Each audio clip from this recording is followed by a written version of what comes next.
You are now live. Here we are, waiting for Melissa from the Fully Mindful. We are starting out tangents and sidebars again. We are shooting for the third Monday of every month at 5:30 Pacific. Here we are, the third Monday of the month. Is it already the third Monday of February? Now I want to go back and count, but I believe it is. And we are going to talk about, there she is. We decided that we are going to talk about the elephant in the room. And it will probably be that topic, but different aspects of that topic for the foreseeable future. Hi, Melissa. Hey. I know how I feel that it's just weird to try and do business as normal or business as usual when there seems to be a dumpster fire happening in our government right now. So why not give us this outlet, all of us? We're going to actually talk about it instead of saying, it feels weird to talk about business, but I'm just going to talk about business and my offers. Like, why don't we just talk about it? And then we can, I'm not saying not to talk about your business and your offers, because especially if you're in the wellness space, I feel like we're going to talk about something orange. I already said the orange elephant in the room. It's like trying to do this. It's like, I'm just not going to acknowledge something orange in the room. For those of you who aren't watching, I have an orange sticky pad right in front of my face. Yeah. Definitely colors everything. Mm-hmm. And so, yeah. And I know that you and I have been sharing resources on how to stay engaged and also sane, which I'm sure we'll touch on continuously for the foreseeable future. Yeah. But I know we talked about taking a different tact tonight. And I was actually just talking to my daughter about the topic, and it was getting kind of exciting thinking about, we're talking about what are we fighting for? So we know a lot of what we don't want. What is it we want? Well, and I think that's where so many of us have gone wrong in the past. We've been focused a lot. When I say we, I mean just kind of collectively, we have been focused on so much of what we don't want. We don't want Donald Trump. We don't want Elon Musk. We don't want these policies. We don't want these things. But we don't say what we do want.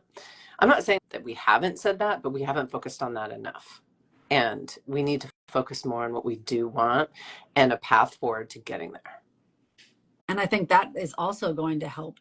It'd be another item on the list of what to do to stay sane during these crazy times, because it's a little bit of almost like an adjacent to a gratitude practice. Yes. You know, focusing on the things that we actually want.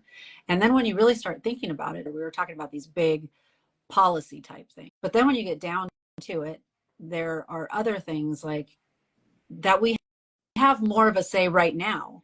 So if we start thinking more about the world we want to live in, and we can see where are the steps I can start taking right now in my personal life and in my community, that will start creating that world, regardless of what's happening in Washington or state capitals. I'm wondering if maybe 5:30 isn't the best time for me. I always feel a little, because I just had dinner. Post-dinner sleepiness. My brain and my mouth not cooperating. Yeah, I get that. So, I mean, what came to your mind when you were thinking about this topic? When you were thinking, okay, I want to talk about Project 2029. Like, what are we talking about? And Project Now. Like, what can we make a difference about now? Yeah, initially it's about all my favorite policies, you know, like universal health care, livable wage, accessible education. I personally think it needs to be free, but if they could just do something to make it slightly more accessible for everybody, that would be great. But then when I really started thinking about the personal ways, I have a podcast episode coming out about romance. And the fact that I was talking to my daughter, it was an easy thing for me to broach with her. But the way as women were kind of conditioned that this fairy tale romantic love is like the ultimate goal, to find a husband, to get married and have the white picket fence. What if that wasn't the main focus? And what if we focused more on community than the individualism that we are conditioned with in this capitalist upbringing. And yeah, so those were things we started to dissect community, because the other thing that I was thinking about when I was thinking about this list was innovation. Mm-hmm. Like, we don't really innovate. Like, how, I don't understand, number one, how we haven't come up with a cure for cancer already. Like, I feel like there's something at play there. Energy, like the idea of this energy source. I was just reading about China is getting way ahead of us in the plasma. And this is also something I don't really understand, but like, there are a lot of really smart people in the world that could do a lot of really smart things. But my understanding, a lot of the industries that are in charge right now, you're thinking oil, car industry, don't want those innovations, because they want us relying on driving our car from point A to point B. So like, no, we're not going to let you innovate new public transportation or high-speed rail. Or I know most of our utilities are privatized. So like, what is the incentive for you to come up with a cheaper way for us to power our homes? There's not going to be any money in it. So they're not going to lobby for those sorts of things. There's nobody lobbying for us, you know. Right. And that leads to then another policy type thing. Like, can we get rid of the lobbyists? Can we get rid of the money in government? Like, how do we get it so we, the people, have more of a voice, that we can compete with the lobbyists? How do we? I had a couple ideas. It could almost be like a TEDx situation where you submit your 2 minutes of comment on a specific bill to your representative, Mm-hmm. and they have to review all the public comment. Right. Like, why can't we do that with our thing? And then they have to present a certain number of presentations from their constituents, maybe of differing ideas. There's got to be something, Right. besides these high paid lobby who are completely out of touch with what we actually want or need. Yeah, I mean, and I think that's where we can make a really big difference is locally, because there are those forums, right? We have a right to go into our city council, right? They have a town hall and they have to listen to us, and they do listen to us. And you know, we're the ones who are going to be voting directly for them, right? There aren't any electors who are going to do that. And they don't get away with the same kinds of things that our Congress people might get away with. Right. We have more of a voice. So we really can make a difference locally, which I think eventually makes its way up. Maybe there is such a thing as trickle up. I don't know. But at least we can make a difference locally. Right. Yeah. Which is helpful from Mm-hmm. time to time. But I just figure there's got to be a way. Like, we have a forum locally. Why shouldn't we have a say with the representative that we send to Washington? I know it's not practical that everybody would have a say, but to be considered, to be given a space, like, this is what we're going to talk about. We need your input by this day. Well, and they do listen. People have been calling the representatives in droves compared to what they normally do, to the point where the phones are jammed and the emails are overloaded, and they are actually listening. And phone calls are more persuasive because it actually takes effort to pick up a phone and to wait and to call. And the people who answer the phone actually have to take it down and listen. And so they do. And so it does make a difference. So it does make a difference to be thoughtful, to think of what it is that you want, to call your representative and to say, even if your representative isn't representative of you. So let's say you're a blue dot in a red sea, you know, it doesn't matter. In fact, it probably matters more. I was going to say, I would argue it matters more at that point. Right. I feel like I've called my representative a couple times, but I feel like they are representing me right now, you know. Mm-hmm. I wish they would be doing more. I don't know what else they can do, but I wish they were doing more of it. Yeah. I kind of want them to be more activist. Like, I want them to do more than just what they can do in the Congress, for instance. I want them to be doing sit-ins. I want them to be blocking doorways. I want them to be breaking down doors when they aren't let into places they should be allowed into. Right? That one time when there was a group of them and there was the one guy blocking the door. I'm like, Yeah. how are you people not getting past this person? Just Like, just reach around him. and go in. Right. Um, Have some chutzpah. Get in there. right? Yeah. I want. Feisty representative is the one that brought the dick pic to the floor. Did you hear about that? Yes. Okay. Yeah. Yes. For those of you who are listening, the dick pic was it Marjorie Taylor Greene who inadvertently showed an actual dick pic? Yeah. And so Debbie's representative also brought a dick pic, but it was of Elon Musk. So, Elon Musk, yes. speaking of which, He's my representative personally. Robert Garcia, I think that's his name. Yeah. Yeah, so I mean, there are ways to get things done, and I know lawyers are doing a lot of work right now, and so Yes. we want to get in with your local lawyers group. There's a Lawyers for Good Government group that people can support. I mean, those people are doing the work because the courts are really sort of the one area that we have left and that can really make a really big difference, or at least we hope. Oh, we hope. And We're like, oh, we hope. They've kind of already alluded that they're not going to listen to the judges, but fingers crossed. And I'm going to try and get back on topic because we've fashion, tangents and sidebars. What are some of the things that you want? What are you fighting for? Yeah, I mean, I'm really nervous about climate change. And so I would really like to see a lot more done in terms of preserving the climate that we do have. Clean air, clean water. That might fall under my innovation, clean energy. Yeah, clean air. Actual clean energy. Now, this is going to get us off on a tangent, but do you consider nuclear energy clean energy? That's your personal opinion as a non-scientist. As a total non-scientist, I mean, that seems like tricky, right? Because in many ways it is clean, right? It's clean air, it's clean water potentially, so long as none of it leaks out. As long as it does what it's supposed to do, yes. And the byproducts of it do not go away forever. Yeah. So I'm like, how did that somehow get labeled as clean energy? I'm like, yeah, I don't think so. So like in theory, yes, but in practice, no. That was when we did have a president that was at least attempting to care about the environment. That was Obama. He was trying to get more nuclear. I'm like, wait, I'm not sure that that's the right path. Yes, I agree. The environment, very important. That's where we probably need to start.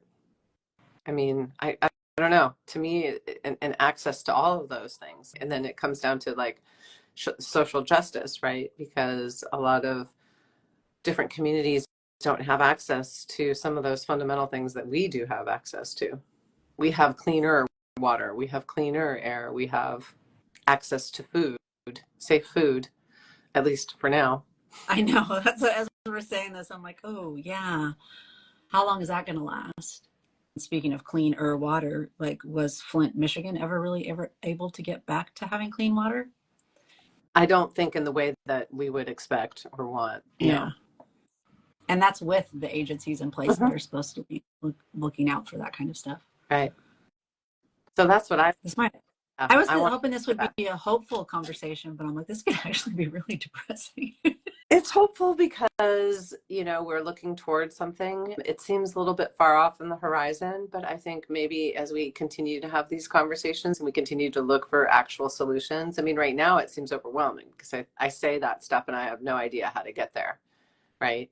Yeah. Starting here. And that's true, like focusing on what we can control, and because as we're saying them, that of course my brain is throwing up all the obstacles because my brain's really good at worst case scenario.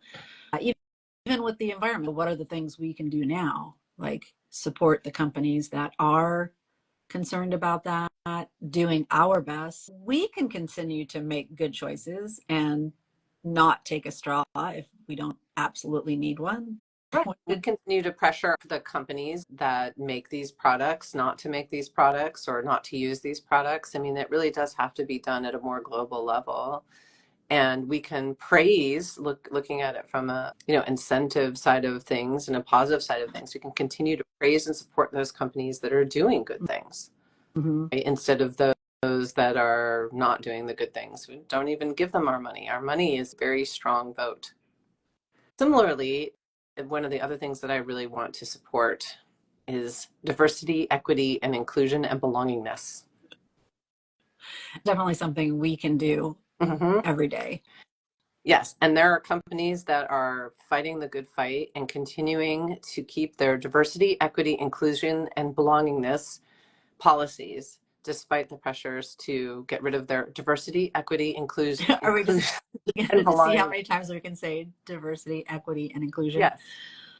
It's funny that you say that, because I was actually thinking about that being one of my solo episodes coming up. When I was talking to my daughter, we also started talking about community and how we know it's important, but everything's set up for it to be more challenging. I know, like, we live in a really small, tight-knit community, but when she moved to the mainland, she was doing the typical American work situation. And I know you experience it, that you're back in the office, at least part-time, where you have to get in your car, drive a distance, work, then you interact with those people that you work with, and then you get in your car and you drive back to a completely different area. So really hard for her to develop any sense of community because she's not really in either of the places. And as I'm describing it, I was like, it's almost like Severance. For those of you who haven't seen Severance, it's a must-see. We could probably do a full episode on one of them. We probably could. Well, yeah, and I mean, it's interesting. I had a kind of a debate with a colleague of mine who's very interested in going back to the office full-time because she's under the, I think, misinformed idea that people will be less lonely if they go back to the office. And I tried to disabuse her of that nonsense because I've never been more lonely than when I worked in an office myself. So I can speak from experience. And I also know from studies that I have read that being with a lot of people has nothing to do with loneliness, whether it causes it or doesn't cause it. It doesn't do anything. It has nothing to do with loneliness. I would say more the inclusion might help. Yeah. No, but she is an extreme extrovert, like someone I have never met as extroverted as that. And so for her, she really enjoys her work community, right? And so I was describing how I have developed a work community despite the fact that I mostly work from home and how I have been able to cultivate that. And so there are other ways to cultivate a sense of belonging without having to be anywhere in particular. It may take more effort, but you can still create a sense of belonging by reaching out to people that you work with on a regular basis and having meaningful conversations with them, both about work and not about work. And that does take effort. Well, and I think that was the point, because it takes work, the community, and you can build community wherever you are. Like, I know you and I are also part of a big, or a pretty robust online community. Yes. We would never meet in person, but we're still connected and supporting one another, and it's a community. Yes, and it takes effort and it takes work, and it is absolutely worth it. Or what I've come to is designing suburbs and cities to make it easier to have community and to connect with other people. We were also talking about how Europe is a Western capitalist, but they have a completely different way of living because they are walking, they are going to their little local markets and sitting outside of cafes and talking to people in their car, going to their cubicle, back in their car, getting their lunch through a drive-through window, you know, like it's a completely different.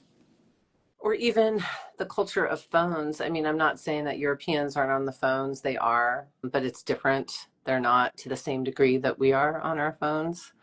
You know, you go to somewhere in France or Spain and people are talking with one another. I mean, it's exceptional. Although I will say my husband and I went to lunch today. We went to, there's a hotel in downtown Portland that has created a food court with a whole number of, it's like, I don't know, probably 10 or 12 different, almost like food carts with it, but they're inside. And the tables, you just have to sit communally, which I think facilitates conversations. Having this conversation with this couple next to us about they were eating Thai food, and they talked about how they ate this particular dish every day, breakfast, lunch, and dinner in Thailand, what their experience was in Thailand. And it was very cool. And we'll never see those people again, but it broadens your experience, right? It diversifies your experience, right? Nice, And, nice, nice. I like that you brought that in. and I think so creating those third spaces that are more like that are going to be fundamental in creating that opportunity for more inclusion and belongingness in our communities. Even if you never see those people again, it just makes you feel better as a human being. Encouraging cities and planners to be sure to incorporate spaces like that. Mm-hmm. And to do citywide things like, during the summer, they do a lot of events that are city sponsored. They're music events and parades and all sorts of things. And what does that do? It gets people out in the community together, and you start seeing some of the same people, and you interact with different people. And it's not only fun, but it gets you feeling connected to your community. And so pay attention to what your Parks and Rec department is doing and get involved. Yeah. I like that. So what did we come up with? Community, environment, diversity, equity, inclusion. Yes, big ones like, the healthcare for all and all that stuff. But like the little ways, the romantic love, not making that the be all end all. White picket fence is the goal for our young girls and young boys. But I think we want this to be a living list, right? We want it to be, and I think the fundamental part too is that it takes effort. Mm-hmm. But it is worth it. Like, I think it's a 1 + 1 = 5 thing. It is not like, trudge. It's so much effort. It's like you take one step and you get so much in return. So it is absolutely worth it. When you go to your town hall, you go to your city council and you speak your voice, you feel heard. When you do something in your community, you feel a part of. Mm-hmm. And it is really important. And I think that's a good point in the bigger picture. I know we wanted this to have like a positive slant of like, what are we fighting for? What is the world we're trying to build? But also we have to remember, we recognize that there's all this stuff going over here that we don't want. And that's going to take a little effort. Mm-hmm. Like, that don't be afraid to actually pick up the phone and call. Right. I was listening to Don Lemon on TikTok now. Did you know that he does his own news on TikTok and YouTube? So I was watching him, and he has some of his top tier supporters come on, and they actually do like Q&A. And he was talking like, did anybody go to any protests today? Mm-hmm. And this one woman piped up with like, it's not where I feel I can be most effective. Mm-hmm. I feel like that serves a purpose. And then so does picking up the phone and calling. She talked about connecting in her community, mm-hmm. all the ways we can affect change, but it's going to take effort. And I know there's a big call for, some boycott type things mm-hmm. to happen. And they're trying to structure them so it's not as much of an impact, right? The first one coming up is on the 28th, and it's just don't buy anything that day. It's one day. Right. Don't buy anything from your larger big box supporting Elon Musk and Amazon and Walmart. But if you can't decipher, like, you could just don't buy anything. It's only one day. Like, it's only one day, but it could also be, you could have a really negative impact towards small businesses. So I would say support your small businesses. If you're going to spend money. It's really you're going to support your community if you support your small business, right? Yeah. But spend cash. Yeah. So it's just one day, and mm-hmm. small business or nothing at all. And I was going to say something, but I'm like, do I want to say this on the thing? Like, a lot of my small businesses in town are Trump supporters. So I'm like, I don't feel the need to support them. I should say small business that you feel really good about and you feel comfortable supporting. I live in Portland, Oregon. It's pretty easy. I would say 95% of our small businesses are aligned with my politics. The only place I would probably spend would be Vaughn's, and that's a corporation, so they don't need my money. So let us know in the comments if you're seeing this on Instagram. That's really easy. If you're hearing it on the podcast and you have an Instagram, jump over in the conversation there. If not, I'm sure we both have ways on our podcast. Yes. to comment. And if you're new here, I'm Debbie, and I have a podcast called New World Normal. And I'm Melissa, and I have a podcast called The Fully Mindful. And what's going on with you for business as usual? Well, my husband tells me I should be focusing on one thing. That evidently is not what I do. I have serious ADHD, and that bleeds into my business world. So I have a podcast, and I hope to have some new interviews out in the coming weeks. But this Thursday, which is the third Thursday of the month, which I do every month, so that is a normal thing you can rely on, I have free online breath work. And so you can catch that at Calm. You can sign up for it there. And then I also have in-person breath work in both Portland and in Hood River if you are local to Oregon. And then I am also launching an 8-week coaching course that starts February 25th if you're interested. It's all based on the Positive Intelligence program, and it's pretty transformational and it's pretty awesome. So that's a lot coming up. What about you? And I would say her breathwork courses are not to be missed. Never done one in person, but online is pretty spectacular. For me, I too should be focused on one thing, but try to do 10 things at once. Mm-hmm.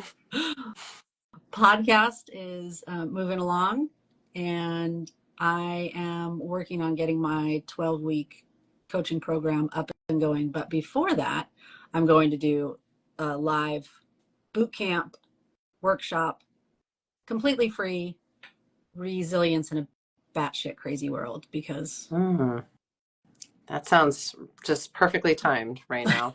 I feel like we can always use a little resilience, especially now. Yes, definitely. And we do this every month. Are we back to the third Monday of every month? So the third week of the each month is going to be busy for you, because you'll have tangents and sidebars, and then your breathwork class. But that also works nicely because we can remind everybody about it here. Yes. And I think I've got some people signed up, so I'm hoping more people will sign up. It is free, so, I welcome donations if you feel like supporting the breath work, which I think once people have it, they're like, holy crap, I need to support this. So there's your opportunity. And if you're resistant to the idea of breath work and mindfulness, I heard this other creator, he was getting ready to teach a mindfulness class to, like, I don't know if it was like truck drivers or like someone that was not super receptive to the whole idea of mindfulness. And as he was walking in, he heard someone say something, fuck this. And so when he brought them in and taught the first breath, he's like, breathe in, F-U-C-K, hold, and then breathe out, T-H-I-S. So he taught them the fuck this breath work. I love it. I love it. Well, I just saw the new Captain America last night, and it was really good. And the closing credits song is by Kendrick Lamar, and it's called I Love Myself, and it's fantastic. And I think I'm going to put that in the breath work. So, there's that to look forward to too. Oh, I was to say, like, I always love your playlists. Yay. All right. We stayed pretty on topic. Yeah. We'll be back in a month to talk about the orange elephant in the room. We'll share any new what are we fighting fors that we come up with or hear from listeners, and we'll think of another way to talk about this elephant in the room. Yep. Awesome. Sound good? Thank you. Good to see you. Good to see you. Bye. Bye.